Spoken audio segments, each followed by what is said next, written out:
bem complicado. Como é que você está? Bem, acho que a gente é difícil dizer bem, né? Porque quem tá bem mesmo tá mal informado, né? Ultimamente. Não tem como a gente ficar assim 100%, né? Com tudo que tá acontecendo. É, é. E que coincidência, né? Olha o tema que vai ser trabalhado hoje, né? Sim, olha a responsabilidade, né? De falar com tanta coisa, com tudo isso que tá acontecendo, né? Caramba, né, Bru? E ainda mais pra gente que é historiador, né? É bem. Sim. Ai, às vezes a gente lê cada coisa que dá vontade de olhar dentro. Sim. Até é engraçado, né? Ontem mesmo eu recebi de uma aluna minha que como é que a gente vai explicar tudo isso, né? Eu fico pensando como é que a gente explica agora, né? Como é que a gente É, consegue agora, dentro do presente, pensar em uma explicação que seja a contento de tudo que está acontecendo, né? Porque é. mesmo a gente trabalhando com fatos, eu fico pensando como é que a gente explica o presente para a pessoa que não enxerga o presente. Então, Não enxerga o presente e não assume o passado ou o que aconteceu, né? Não aceita, porque a gente vê que é muito estar num mundo de extremismo total e pessoas que são formadas em Facebook, WhatsApp, né? uhum, Então, daí tu vai discutir é e daí tu vai, tu prova com fatos, né? é. Com tudo que a gente já estudou e E não você não adianta. sabe de nada, você não sabe de nada. Sim.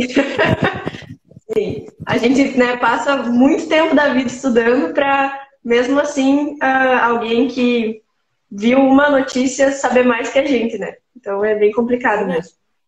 eu acho que a gente não passa um pouquinho, acho que a gente passa a vida inteira estudando. Que Estudando, coisa mais sim. triste e tal. Eu falei hoje com a minha mãe bem sobre isso, porque o meu primo ele está terminando o mestrado agora, e Uhum, ele disse que ele quer dar um tempo para a cabeça dele. sim. E esses adolescentes de hoje em dia, eles são desde os 4 anos de idade estudando, então eles passam a vida inteira estudando. Eu sou mais velha do que você, né? Então eu comecei lá com 7 aninhos, né? Mas a gente passa a vida inteira Vida inteira. estudando, se atualizando e tentando e desvendando ainda mais a gente que é historiador. E aí, A quanto gente mais a não se, gente. a gente não Isso, e se quando a embasa gente. Eu só fico num pensando, quando a autor, gente conhece. né? E aí, então, mesmo assim, a gente não consegue, né? Não dá conta ainda. E eu É, fico pensando até uma das citações que eu queria muito falar, que eu pensei uhum, em trazer para a nossa discussão, que é de um sim, provérbio iorubá, e ele fala que até que os leões inventem suas próprias histórias, os caçadores serão sempre os heróis das narrativas da caça.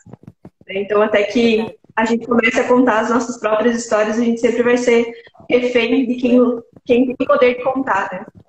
Eu acho que É, isso é muito forte. E que acho que também agora, com tudo que a gente está vivendo, né, a gente tem a possibilidade de contar a nossa história. Eu fico pensando na sim. nossa adolescência, né, que mesmo Uhum, que a gente seja essa idade, a gente ainda tinha muito sim. essa relação de que os outros contassem a nossa história, né?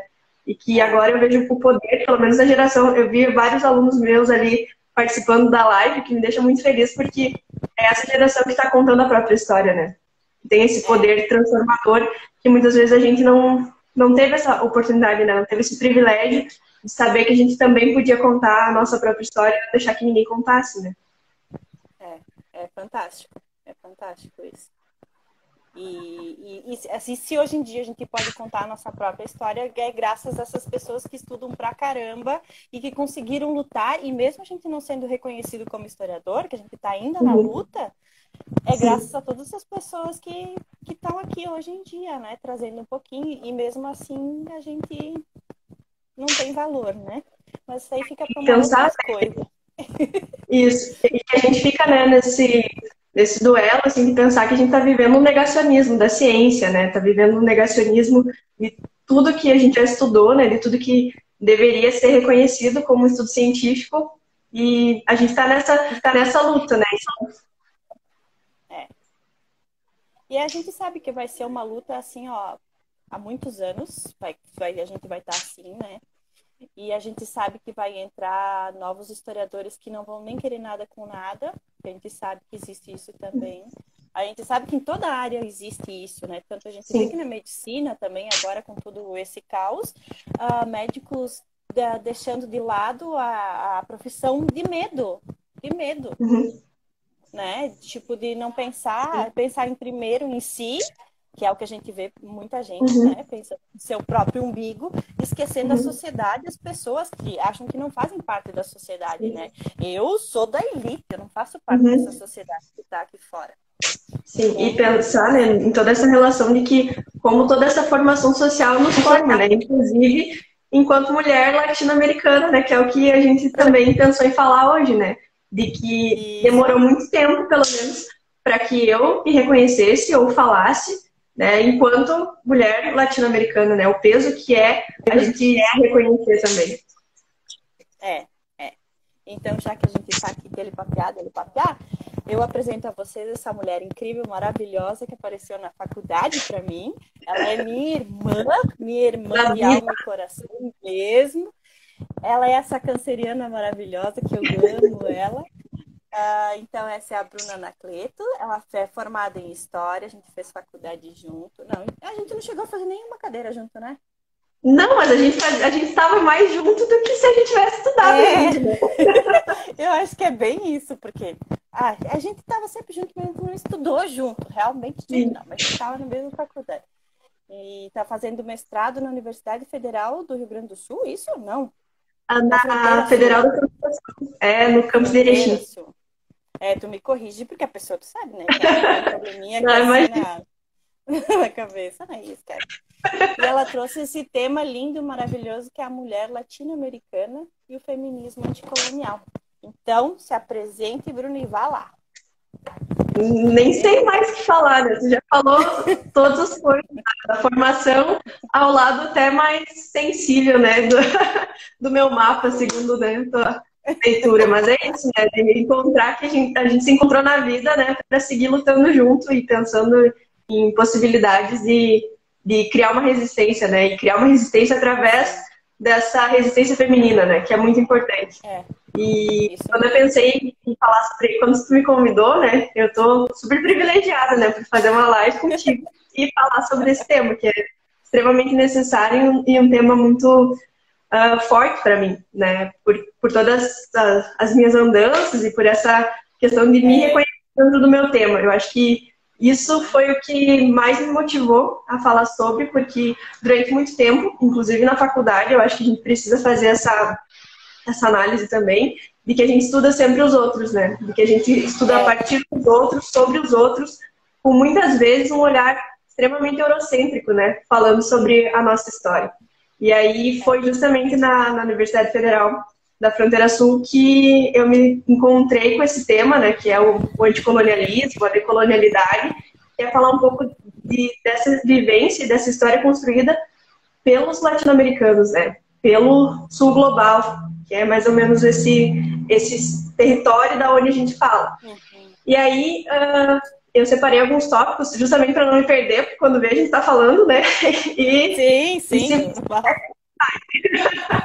E aí o primeiro deles, eu escolhi que a gente começasse a falar, era por que falar das mulheres na América Latina, né? Que recorte de gênero, que recorte histórico é esse, e por que escolher especificamente falar das mulheres latino-americanas. E aí a primeira justificativa é justamente entender que quando a gente fala do movimento de mulheres, né, a gente não tem como falar de todas as mulheres. Não tem como a gente ter esse grande aporte de que quando está se falando sobre a luta dos direitos das mulheres, não são todas as mulheres, né? Porque entre as mulheres brancas e as mulheres negras ainda há uma diferença absurda, né? Então a gente não tem como falar que a mulher branca, né, tem esses direitos e muitas vezes não reconhece os privilégios que tem, né? Frente toda a caminhada da mulher negra, assim como e que é a questão, né, que eu trago, que é essa questão da mulher indígena, né? Da relação com as populações tradicionais. E aí, por que falar dessas mulheres, né? Esse recorte histórico também está relacionado de que, por muito tempo, o ideal feminino estava relacionado com o ideal europeu, né? E que muitas vezes isso ainda afeta a nossa vivência, ainda afeta a forma como a gente se vê, né, esse ritual, esse mito da beleza, muitas vezes, né, que é relacionado com um ideário eurocêntrico, né? Então, acho que esse é o primeiro ponto, né, de por que falar das mulheres latino-americanas. E quando a gente fala delas, a gente está falando de toda essa vivência nativa, de toda essa vivência tradicional, essa questão das mulheres indígenas, das mulheres negras. Olha só, tem alunos meus e teus, tu viu só? Eu tô vendo uns olhos ali. Ai, que amor. Mas é isso. Vamos ter uma aula de história hoje. E tem que segurar, né? O Instagram vai segurar só 1 hora da nossa conversa, porque se desce. E até hoje, quando eu tava montando esses pontos, o Felipe até me olhou e disse, mas são 5 horas que vocês têm para conversar. Era demais, assim. E aí, esse é o primeiro... coisa, a gente pausa e continua, dá tempo, não tem problema, não te preocupe. E aí, esse era o primeiro ponto, assim, que eu pensei, né? De localizar esse recorte histórico, de falar das mulheres latino-americanas. Mas é muito complicado. Olha meu pai ali. Oi, pai! Oi! E pensar que a gente precisa ter esse recorte, né? Porque até mesmo quando a gente vai falar dessa produção histórica, né?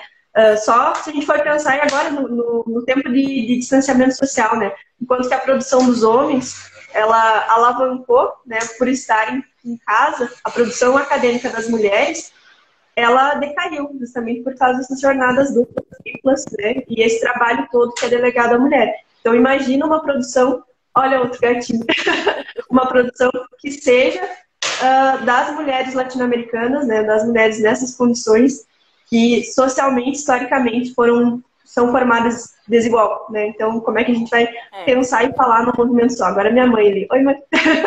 Oi. E aí, eu trouxe alguns dados, enfim, alguns elementos para a gente poder pensar, né? E dentro dessa perspectiva do anticolonialismo, né, que foi esse conceito que eu gosto muito de trabalhar, que é esse feminismo anticolonial, é que a gente precisa se libertar é um processo de libertação, né, um movimento decolonialista, e que a gente precisa se libertar dessa condição colonizada. E aí, quando a gente faz esse processo de libertação do Estado de colonizado, a gente começa a decolonizar o nosso imaginário, a decolonizar a nossa forma de enxergar a nossa própria história, né? Porque enquanto a gente segue lendo muitas vezes e usando, né, só informações que foram feitas sobre nós e não nós fazendo a nossa própria história, fica muito difícil de enxergar esse processo todo. Então, aí que entra essa questão do feminismo anticolonial. E aí, eu trouxe até algumas questões que são desse movimento decolonialista, que ele surgiu no fim dos anos 90, mais ou menos, né? Essa ideia de um decolonialismo, que era necessário primeiro se desamarrar desse processo colonialista, né, de se entender não colonizado, para aí decolonizar o imaginário, né? Aí começar o processo de se entender enquanto indivíduo de uma sociedade que não depende, né, quebrar essa relação de dependência entre o colonizador e o colonizado. Porque essa relação entre os dois, né, ela ainda permanece assim, muito tênue, né? Essa relação de que, até porque o nosso processo de descolonização ele é muito recente.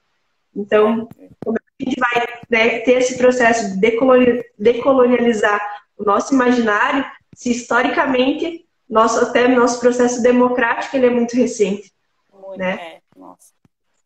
E aí, com tudo isso, até a mesma formação do continente americano, né? Tem um autor chamado Aníbal Quijano, que ele é decolonialista, e ele fala sobre essa questão da formação da América, né? Do nome da formação da América enquanto uma matriz católica, né? Que já chegou dizimando os processos, tornando, né, esses processos que eles eram de uma religiosidade, de uma cosmologia, dizendo que eles eram errados, impondo essa questão da catequese, assim como a própria imposição da toponímia, né, do nome.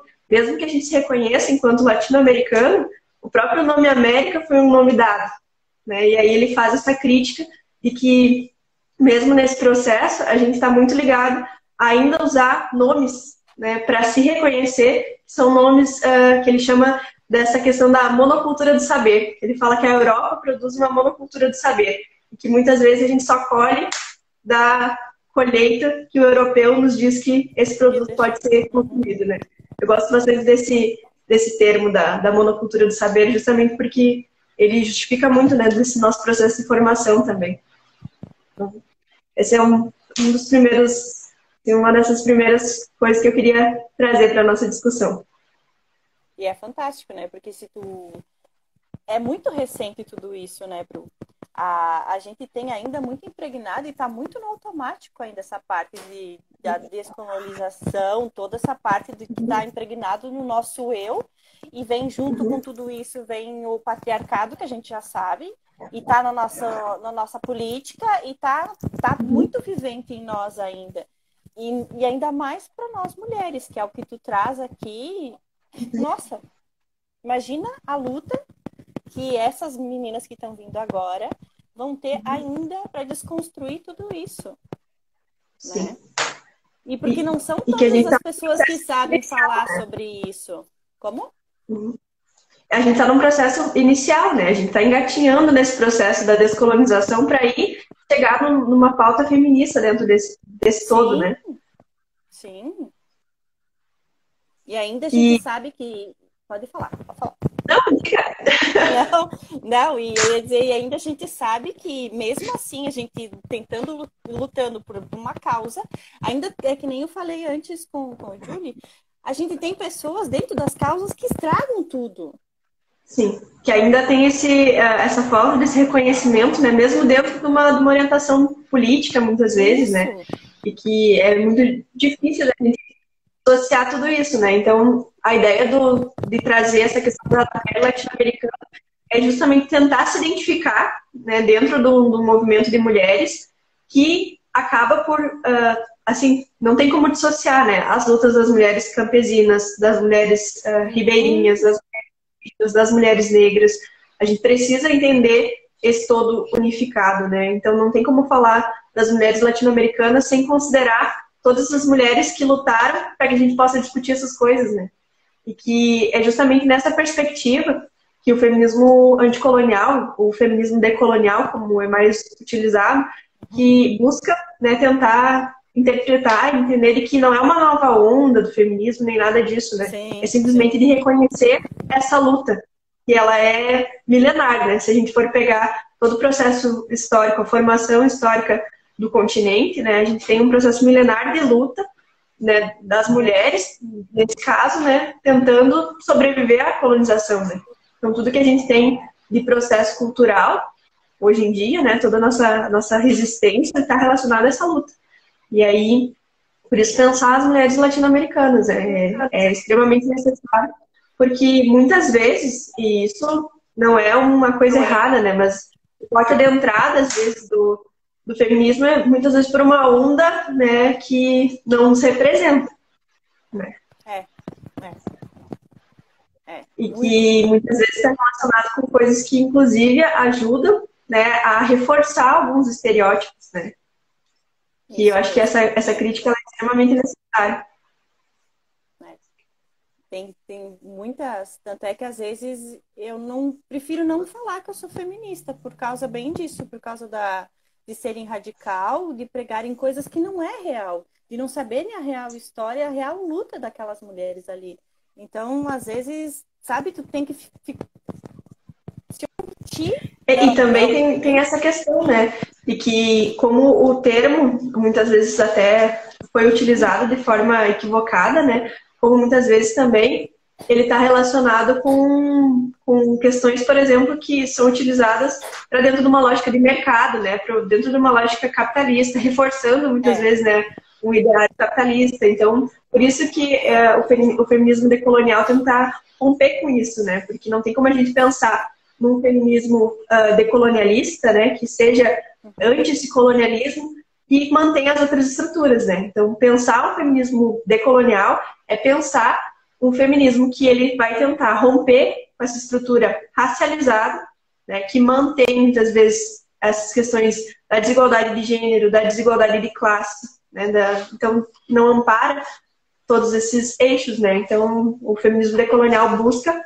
romper com isso. Então, essa é a primeira questão. Ele é um feminismo interseccional dentro de uma lógica do ponto de vista latino-americano, né? Porque a gente tem que entender que mesmo essa localização do território, né, do que é o sul, do que é o norte, ele tem um propósito político, econômico, né, dentro de uma agenda neoliberal. Então, todo esse processo de se entender, né, do que é o sul do mundo, tanto que tem aquele desenho, né, que inclusive é uma das minhas tatuagens, de que se nós fôssemos o norte, né, se o nosso norte fosse o sul, isso mudaria a forma como a gente foi, né, concebido historicamente. Então, pensar que essa relação do norte muitas vezes está relacionada com uma lógica imperialista, né, tem tudo a ver com essa questão e a discussão de gênero também, que muitas vezes a gente não associa, né, e o feminismo decolonial tenta unir, que não tem como falar na libertação das mulheres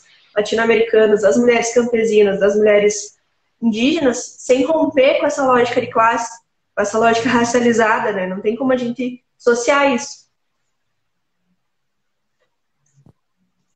Fala, senão eu fico falando sem parar. Não, mas eu tô te deixando, vai lá, eu tô amando. Eu só vejo só teus alunos ali, isso aí, ó, vão aprendendo. Eu também aqui, ó. E aí, tá aqui junto assim, ó. Acho que é muito importante. Ó, o termo feminismo, ó, da Bíblia tonta, é muito estigmatizado. Olha, Ana. Por isso, tanto dificultando quererem tentar entender o feminismo. Uia, quase que eu apertei fora tudo aqui. Aqui a Ana, a Ana trouxe o comentário, né, de que o feminismo, deixa eu ver aqui o que eu perdi. O feminismo é muito estigmatizado e estereotipado, né? Por isso tanta dificuldade em querer e tentar entender o feminismo, justamente porque se relaciona, né, esse ideal máximo do termo extremamente estereotipado, estigmatizado. E aí isso muitas vezes afasta, né, as pessoas. Isso muitas vezes deixa as pessoas com menos vontade de conhecer. E pensar que esse estereótipo, né, da feminista, da radical, da louca, meu Deus do céu, é conveniente, né, para uma lógica capitalista, para uma lógica imperialista, né? É conveniente dizer que a mulher que está produzindo conhecimento, que está lutando pelos seus direitos, é endoidecida, né? É interessante dentro de uma lógica patriarcal. É a louca. Só pode, né? Ela vamos taca na fogueira, porque isso daí não vai dar certo. E eu acho que é importante a gente também, né, pensar em relação a tudo isso, de que é necessário, né, que a gente ocupe esses espaços, é necessário que a gente se afirme, que a gente se posicione, porque vivendo um momento como que a gente está vivendo, né, quem se omite a tudo que está acontecendo está sendo cúmplice, né, em relação a isso. A gente que mais... Ó, meu aluno. Ai, que linda. Lê aí. É bem triste ver pessoas fazendo equívoco de estereótipos. Ai, tá dando falha. De certas pessoas e acaba manchando toda a luta por causa. Essas pessoas estiveram no Irã no período de chá e tiveram que usar burca. Para não causa provocações para os homens. Muito triste essa realidade. Edu. A gente... também, isso daí também vem tudo de uma cultura, né? Não adianta a gente também querer dizer que não é certo, que não é correto, porque tem uma cultura gigantesca que vem atrás de tudo isso, né? E a questão... né? E que muitas vezes, né, eu acho que a gente, justamente essa questão do feminismo decolonial, né, dessa perspectiva, na verdade, dessa episteme decolonial, é justamente entender que todos esses movimentos, inclusive no Oriente, né, se a gente for pegar esses movimentos na África, no Oriente, na Ásia, a gente ainda está nessa posição desse sul global do mundo. Então, a gente se localizando nesse sentido, a gente entende que muitas vezes todo esse processo, né, de imperialismo, todo esse processo, ele foi um processo montado muitas vezes, né? E que ele serve ao capitalismo. Eu acho que a gente tem que entender esse processo. E que mesmo sendo uma cultura extremamente diferente, também foi colonizada. Então a gente, quando entende isso, né? Quando entende essa localização territorial, a gente tem que muitas vezes esse processo de usar, né, de certas, às vezes, vestimentos e tal, faz parte de um processo de resistência também, né? Acho que é bem complicado para a gente discutir enquanto isso. Até falando dessa questão do Oriente, tem um livro que ele chama Orientalismo, o Oriente como Invenção do Ocidente, que eu queria muito falar dele, e pensar que toda essa questão também do costume ocidental, né, e toda essa invenção do que é ser ocidental e do que é ser oriental, também se estigmatizam do que é ser do sul do mundo, né, e o que é ser do norte do mundo. Então, se a gente pega até como, por exemplo, a questão do nome, né, da América Latina. Muitas vezes, quando as pessoas querem se referir aos estadunidenses, chamam eles de americanos, né? Mas para se referir a um brasileiro, muitas vezes não chama essa pessoa de americano também, mesmo sendo.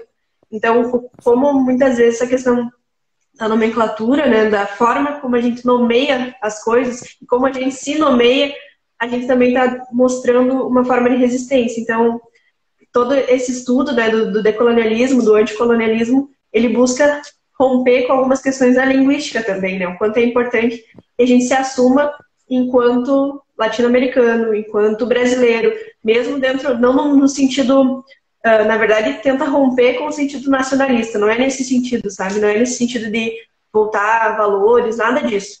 É simplesmente se entender historicamente dentro de um processo. É mais em relação a isso, né? E aí tem duas... pode falar. Não, pode falar. Não, eu ia dizer que é fantástico porque, tipo, né, eu sou de família italiana, né, e a gente já vem com uma cultura muito forte, que a gente é os gringos e os alemãos, os outros não são gringos, nós que somos gringos. Né? Então, isso daí é uma cultura que para desconstruir isso e para entenderem que os outros povos também vieram de fora e que também têm a trabalhar e batalharam para tudo isso, é bem complicado, né? Trazer toda essa E essa questão toda, né, de que muitas vezes reforçar esse estereótipo, né, nega o fato de que mesmo a origem de algum familiar em comum ser europeio, vocês nasceram no Brasil, né? E aí vocês são latino-americanos, né? Mas muitas vezes é como se fosse fosse um xingamento, né? Quando se assume... isso. E é bem interessante. E é a mesma coisa também para quem nasce na colônia, de ser chamado de colono. Caramba! Sabe? Eu me lembro de estar pequena e dizer, sua colona. Nossa, era ofender aquilo ali. Meu Deus! E pensar, né, que... do interior de Biraiaras, imagina? E pensar como essa questão da linguagem, né? Ela é usada como mecanismo de poder, né? Porque é nesse sentido aí que se tira, por exemplo, a resistência e esse local de fala, esse local importante que é de uma pessoa de origem campesina, né? Então, quando se torna um xingamento, esse tipo de fala, é justamente para desestimular e desestabilizar esse movimento, né? Que é um movimento de resistência. Então, é muito interessante a gente colocar nessas nuances, né, que estão relacionadas ao nosso processo de reconhecimento. E aí, tem dois termos, né, tem duas perspectivas de análise, né, desse ser latino-americano dentro de uma lógica anticolonial. Uma delas é o decolonialismo, que ele está relacionado a esse processo após a colonização, né, do território, da gente se reconhecer no território que a gente ocupa. Né? Então, o decolonialismo está relacionado ao território, enquanto que a decolonialidade está relacionada ao imaginário, que é muito mais forte e é muito mais difícil e é muito mais necessário, né, se trabalhar para se romper com essa colonização que ela ficou impregnada. Né? E a colonização do imaginário, ela é muito mais forte. Ela faz com que a gente... Tanto que tem aquela fala sobre a síndrome do vira-lata, né? Ela é tão forte que ela faz achar que a gente é menos qualificado, que a gente tem um processo histórico menos importante, porque a gente teve um processo de colonização. Né? Então, é nesse resultado que muitas vezes a gente deveria se apegar, né? Porque, apesar de todo esse processo de colonização, a gente tem uma história tradicional incrível, né? E que, por muitas vezes, foi tentada, assim, se apagar, tanto que hoje, se a gente for pensar, né, não, a gente não tem nenhum movimento de preservação grande, assim, em relação à própria cultura, né? Existe um desmonte, inclusive, da cultura, mas tudo isso como um mecanismo de poder, né? Se a gente for pensar que todo esse processo de não se valorizar a cultura, de não se valorizar artistas, é um mecanismo dentro de uma lógica neoliberal de se apagar com essas culturas tradicionais, né? De se manter o que se tem produzido. Então, acredito que esse processo de decolonialidade, tentar decolonizar o nosso imaginário, ele é muito necessário, né? De a gente se entender enquanto latino-americano, enquanto brasileiro, enquanto sul do mundo, né? E a gente entender que Sim. esse sul do mundo não no sentido pejorativo. Uhum. E eu acho interessante o decolonialidade. Ai, não sei falar essa palavra. Decolonialidade. Isso. Ou anticolonialismo. Também... Isso, é mais fácil para mim, anticolonialismo. Depois do então fica mais também complicado na parte da religião, né? Se tu for ver. Para tu tirar o imaginário, né, da religião, vai demorar muito tempo, né? Mesmo a gente vendo que está tendo movimentos muito bons, claro, né? Como a gente vê com as mulheres se encontrando, lembrando toda a parte histórica que eu acho muito, muito legal quando eu comecei a fazer o Sagrado Feminino, que tu entra, nossa, eu disse, cara, aprendi tudo isso aqui na faculdade, né? Como é importante ter um lado pro gênero, né, na faculdade, e isso falta, isso, né, peca bastante nessa parte do gênero, né? Sim. Que eu me lembro da gente pesquisar, de ter interesse meu sobre isso, sobre o feminino, de tentar se compreender como mulher na sociedade, mulher no mundo. Mas agora tu ter alguém ali que vai, que lute, que explique sobre, é muito pouco hoje em dia, né? E essa questão da religiosidade, ela é muito importante porque ela foi usada também como mecanismo de força, né? A ideia, até mesmo do processo de catequização, ela tem que ser entendida como um processo genocida, né? Não só de apagamento dos processos da religiosidade tradicional, como ele foi utilizado, né, como um mecanismo para desmantelar mesmo os grupos tradicionais que viviam aqui na nossa região, viviam na América Latina, né? Quando se impõe uma religião em detrimento da cosmologia tradicional, é justamente para usar essa força, né, de que o imaginário, né, que era o que a gente estava conversando, esse imaginário ele vai estar em conflito, né, quando alguém, dentro de uma lógica de poder, diz que o que tu acredita está errado, né, então tu começa a se questionar de que todo o teu processo enquanto indivíduo está errado, de que aquele não é o teu local. E aí tudo isso é usado como um mecanismo mesmo de utilização de força, né? De colonização do ser, que é uma das vertentes em que a decolonialidade trabalha. A decolonialidade do ser, do saber e do poder. Né? Essas são as três vertentes. E justamente essa primeira do ser é de que você tem todo esse enraizamento colonial e tu não nem se reconhece, né? Nem o teu próprio ser. Tu não consegue reconhecer você mesmo porque tu está numa condição de subalternidade, então tu não recebeu o direito de ser alguém. Isso é muito necessário a gente pensar, sabe?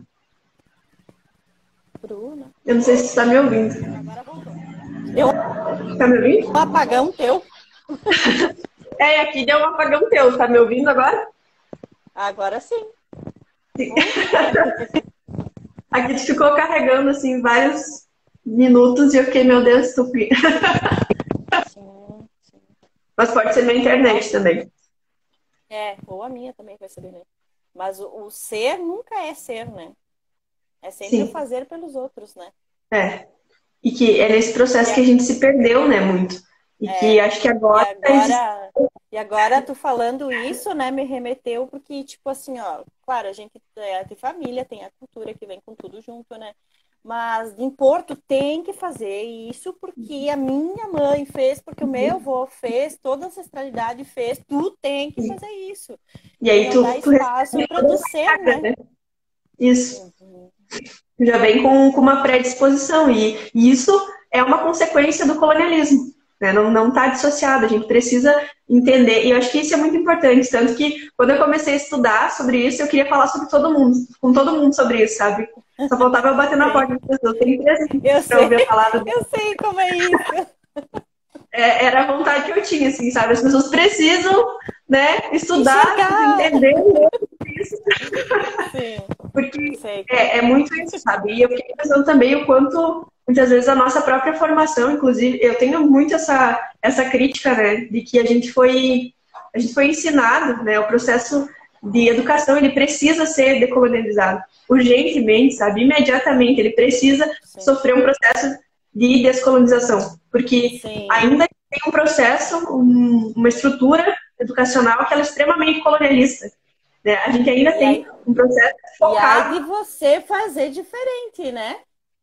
Sim, e é justamente por isso, né? Nessa estrutura, a gente precisa quebrar. Quando a gente quebrar com essas estruturas, que, como a gente falou, né, que são racializadas, que tem essa desigualdade de gênero, de classe, sexual, isso ainda vai se manter, né? Enquanto a gente ainda ter mesmo que uma luta, mas dentro de uma lógica individualista, né, a gente não consegue, enquanto a gente precisa coletivizar e espalhar, né, todo esse processo, porque principalmente o conhecimento e esse processo da educação, ele precisa ser descolonizado, não dá mais para manter uma estrutura educacional como ela está, né? Porque é justamente essa estrutura que mantém esses estigmas, né? Que mantém ainda esses estereótipos todos, que ainda não debate racismo, que ainda não debate questões de gênero. Então, a gente não tem mais como lidar ou pensar numa sociedade sem esse recorte.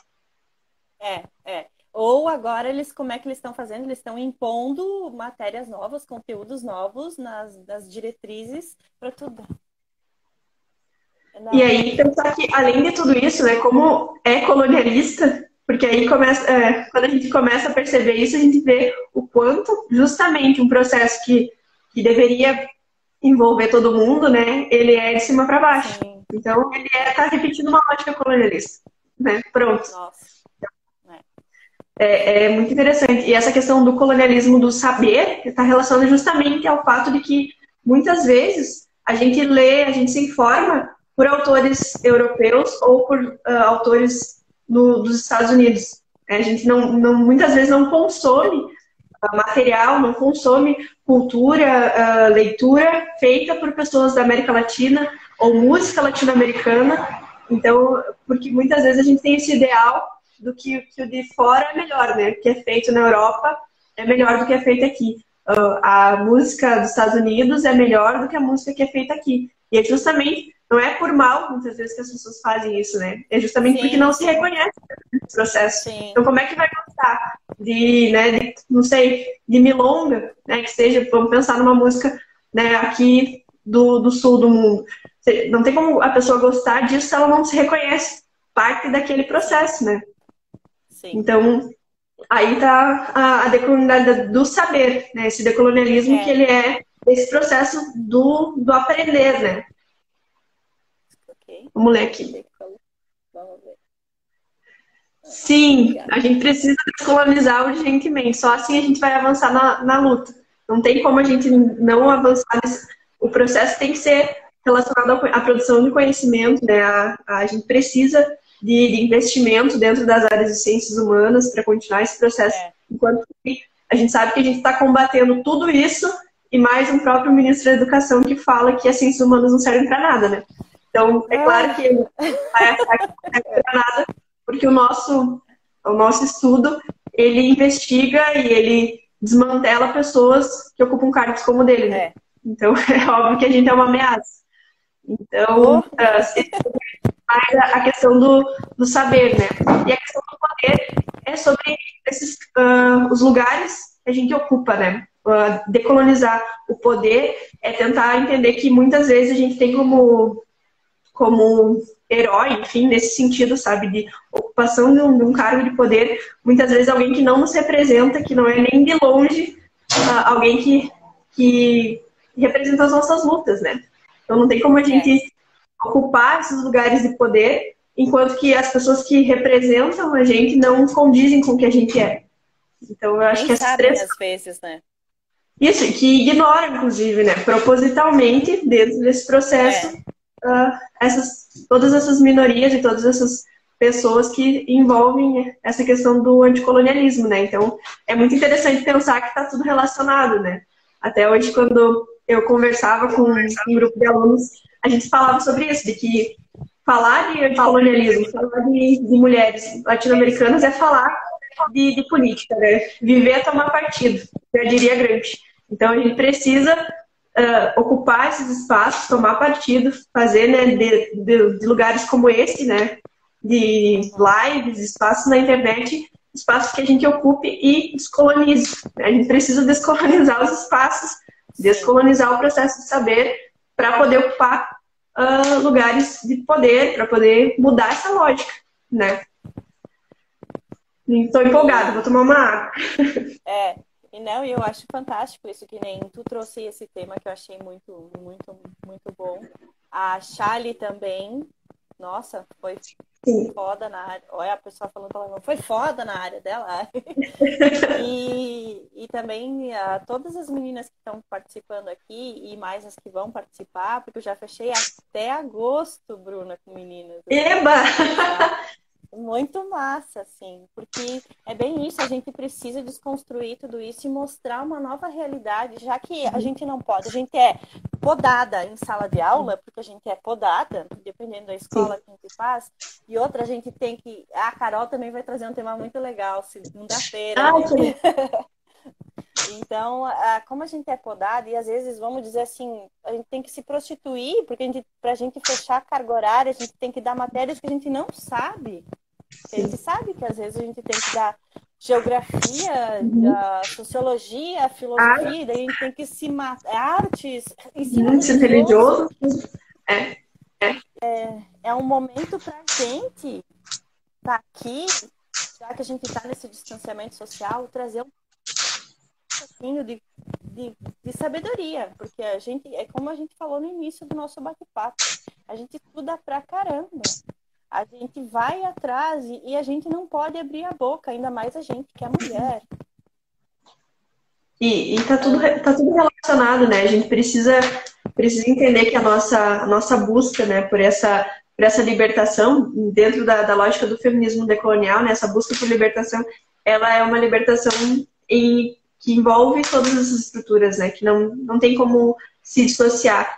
E aí eu trouxe também essa ideia, né, de falar dessa perspectiva de que o decolonialismo é um movimento de contestação, é um processo de contestar esse pensamento, que ele é um pensamento feminista, que nos disseram que era feminismo, né? E aí existe uma autora, que é a Heloísa Buarque de Holanda, que ela usa um termo falando que o que foi nos ensinado, o que foi nos apresentado, era muito de um feminismo civilizatório. Ela usa esse termo e eu achei ele muito interessante, de que a gente foi civilizada, inclusive, dentro do movimento feminista, né? Que muitas vezes, quando a gente começa a estudar um pouco sobre isso, a gente estuda a primeira onda, a segunda onda, mas a gente nunca se entende no movimento feminista localizado, né? No movimento feminista latino-americano, no movimento feminista que envolva as mulheres latino-americanas, né?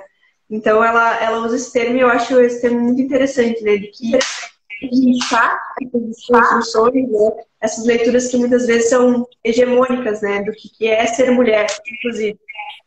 Então, ela traz o feminismo civilizatório, que muitas vezes, mesmo dentro de um movimento, existe essa separação, né? Tanto que é por isso que as mulheres, no fim da década de 90, né, no início dos anos 2000, as mulheres caribenhas, as mulheres latinas, as mulheres indígenas, as mulheres negras, trouxeram essa questão de um feminismo que falasse sobre as lutas delas, né? Porque talvez a reivindicação de direitos de uma mulher branca nos Estados Unidos, ela é extremamente diferente de uma reivindicação de uma mulher negra, uma mulher indígena, uma mulher parda aqui no Brasil.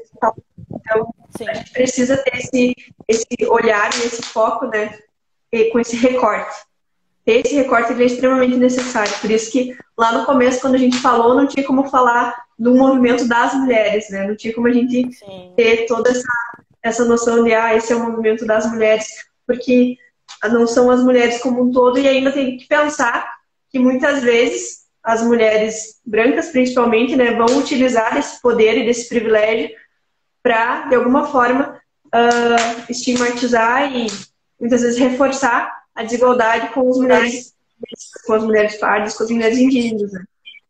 Então a gente tem que... E a gente sabe que existe essa diferença, sim. A gente só quem é ignorante mesmo para não para negar. Isso, né? A gente sabe que existe muito disso. Mas... E pensar também, né? Que... Pode falar. Não, pode falar. Diga. Não, pode falar. Agora fala. Não, tanto é que eu ia falar que, tipo, a gente via na universidade, eu não me lembro de ter nenhuma mulher negra. Eu me lembro de ter uma indígena que ela fazia uma que outra cadeira junto, assim, que ela aparecia do nada, mas ela não conversava. Mas eu não me lembro. E pensar, né, dentro do processo da universidade, a gente não estranha o fato de a gente estar numa situação hegemônica, alguma coisa muito errada com o processo de estudo das ciências humanas que não questiona isso, né? Sim. E aí, eu estava olhando agora, roubaram o nosso tempo na live. Já? Eu fui olhar ali e fiquei apavorada. E até não sei se alguma coisa que possa responder, né? Que a gente foi falando.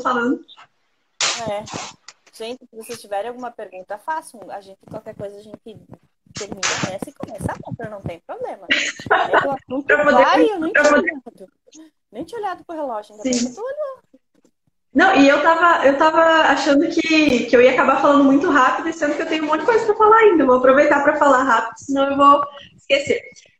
Eu trouxe algumas indicações de leitura, que eu acho que a gente tem que aproveitar esse momento, né? E tem muita produção sendo feita. E a gente precisa ler mulheres, sabe? A gente precisa ler mulheres latinas, ler mulheres negras, porque é só assim que a gente vai conseguir se reconhecer nesse lugar, sabe? Porque se a gente continuar lendo, muitas vezes, não que esteja errado, né? Mas se a gente continuar lendo autores, principalmente homens brancos, a gente nunca vai se reconhecer dentro desse processo, né? Então, eu trouxe... Pode falar. Eu ia dizer que agora, como eu tô nesse meu lado da pesquisa do feminino, caramba, é outro mundo.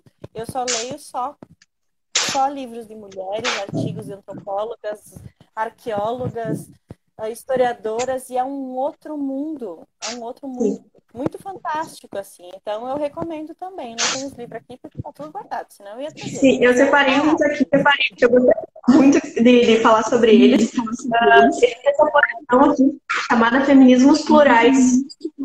Tem vários livros. Esse aqui é o primeiro deles. Que fala que ele é extremamente necessário, é muito importante para poder começar a se entender nesse processo, sabe? E toda essa coleção, ele é maravilhoso. Então, eu recomendo muito, e ele é acessível, esse livro aqui. Né? São livros de bolso. Então, eu acho que é um caminho para a gente começar a ter leituras que elas busquem, né, serem um pouco mais anticoloniais, para a gente poder decolonizar o saber, né? Eu trouxe um outro livro aqui, que eu estou no processo de tradução dele. É um livro sobre a educação popular na América Latina. Ele é da Adriana Puigro, uma argentina, e que fala justamente disso, né? De que a gente precisa pautar questões de educação popular em relação a tudo isso, né? Para poder ter um processo de descolonização do saber. E é só através da educação popular ter um processo antifascista, antirracista, sem relacionar com a democracia e com o poder do povo, né? Com o poder popular. Então, antes de começar a live, eu estava lendo um postzinho assim, que ele falava justamente isso. Ser antifascista não é simplesmente ter uma democracia neoliberal. Ser antifascista é dar poder ao povo. Né? Então, acho que para esse momento é necessário que a gente se reconheça, né, nesse lugar. E o outro é esse aqui da Angela Davis, inclusive é emprestado da Paola, o crescimento da Paola. É esse aqui de Mulheres, Cultura e Política, que eu estou desde o início do isolamento e ele vai continuar aqui comigo por enquanto. Mas ler mulheres como a Angela Davis, eu acho que são fundamentais para a gente compreender esse processo, né, de cultura e esse processo político que a gente está vivendo. Olha ali a minha diretora. Diário. Olha, só tem um pouquinho que você. Beijo, Nath. Nós só precisamos de nós, né? A gente precisa muito se unir nessa luta, né? E se entender dentro desse processo. Enquanto a gente não se reconhecer que não basta a gente, né, a pensar que a gente está caminhando junto, né? A gente precisa ter uma ação política juntos. Então, eu acho que é bem necessário nesse sentido. E também eu trouxe outros nomes que eu não vou poder falar de todas, né? Mas a Heloísa Buarque de Holanda, ela tem um livro que foi lançado no fim do ano passado, que é sobre pensamento decolonial, e traz 22 autoras, entre antropólogas, historiadoras, como tu disse, né? Que ajudam a gente a formar esse processo de conhecimento e que falam sobre essas perspectivas. Então, são mulheres do mundo todo, desse sul do mundo, falando sobre as suas experiências. É bem bom. Tem a Grada Quilomba também, que fala dessas questões decoloniais e antirracistas, né, que, como a gente falou, não são dissociadas. E também eu queria falar da Maria Lugones, que ela é uma pensadora, né, falando um pouco desse processo de se entender na América Latina. Ai, olha só, que lindo! Esses recados lindos enchem de força, né? Olha que só que a Yara escreveu. Em orgulho de me ter na escola e de eu ter sido prof da filha dela. A filha dela é uma né, das minhas alunas. Aqui que são os gostos da minha vida. E aí, tanto que ela fala que eu sou culpada pela filha dela ser comunista. Não é verdade, não tenho provas disso. Mas a questão, né, de todo esse processo de decolonialismo é justamente pensar que é um movimento político, né? De que a gente está dentro desse movimento todo e a gente precisa dele para ter essa manutenção e a garantia da democracia, ainda mais no que a gente está vivendo, né? Ainda mais no contexto que a gente está vivendo. Então, essa ameaça a questão da democracia, né? Então, a gente precisa se focar e se fortalecer nesse sentido. A gente vai se fortalecer compartilhando conhecimentos, né? Tendo espaços como esse, que são extremamente necessários. Quando tudo isso acabar, a gente tem que juntar todo mundo né, para conversar. E aí, da fase, pensar nisso, né? Que essa questão do feminismo anticolonial, desse feminismo decolonialista, ele está relacionado com questões antirracistas, anti-imperialistas, antifascistas, antipatriarcal. A gente não se foca e que tá tudo isso relacionado, a gente não tem muito, né, esse foco, a gente precisa se localizar dentro disso. Olha só, a luz da minha vida ali, a minha mãe, sendo que a gente é admirado. Tá tudo bem. Ai, é tão bom. Mas isso, né? Eu queria trazer, na verdade, eu cortei metade do que eu ia falar. Não tem problema. Mas é nesse sentido, de se localizar. E que nem eu falo com todas as manas que estão conversando aqui, e que vêm e ficam nervosas. Gente, é só a gente falar o que a gente sabe e ponto. É isso. É bem isso, é uma aula, uma conversa aula. Que a gente... Ai, que amor, olha só, Maria. Todas as alunas, eu acho. Que a gente tem dentro da sala de aula, a gente está tendo aqui, ó, ao vivo, para todo mundo ver. E que bom que tem pessoas que nem ali a tua gestora que te apoia. Eu fico muito feliz com isso. Sim. Não são todos os lugares. Eu não posso reclamar, não. De que a gente tem esses espaços, né, que são tão difíceis da gente ter o nosso discurso legítimo, né, dentro dos espaços que a gente ocupa. Então, eu fico bem feliz. E ainda mais por ter pessoas como tu, né, para me receber, para a gente compartilhar e para a gente seguir, de alguma forma, lutando juntos, né? Mas era isso, assim, em tese, o que eu gostaria de falar. Não sei se alguém tem alguma pergunta, se alguém gostaria de falar mais alguma coisa. Mas eu estou bem contente. Na verdade, agora que a gente fez essa primeira, eu quero continuar, né? Sim. Olha, a Débora ali, ó. A gente é muito você. A gente tem que fazer para uma, tem que fazer para uma.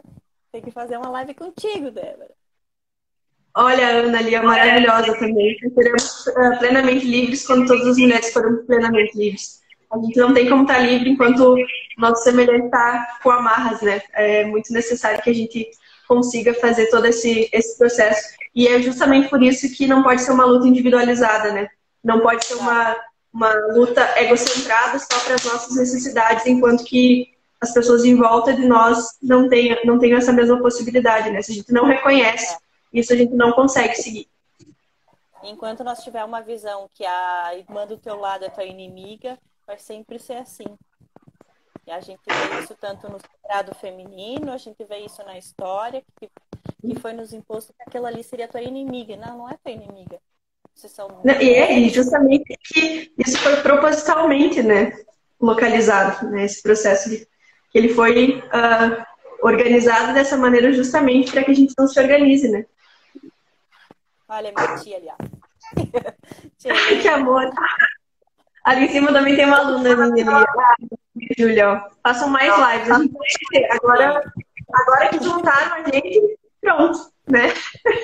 Pode deixar pra nós agora. Agora a gente vai fazer de segunda a sexta, a gente aqui nesse bate-canal. Às 20 horas, todas as noites. Um pouquinho de história.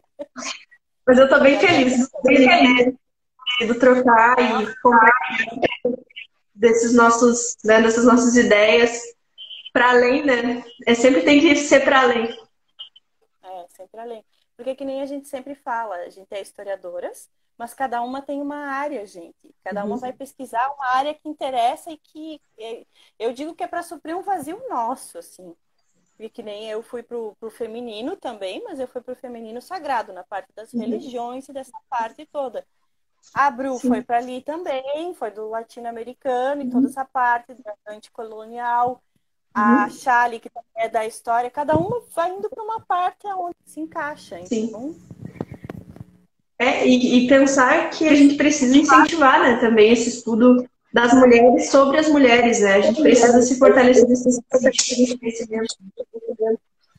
E também, sempre que possível, compartilhar com as pessoas que não tiveram o mesmo acesso que nós, né? Porque pensar que a gente tem todo esse acesso, ele não pode ser só nosso, né? Não tem como ser só nosso. Vai desligar, Bruna. Eu te amo muito, tá? Muito eu também te amo muito. Tudo. Obrigada a todos que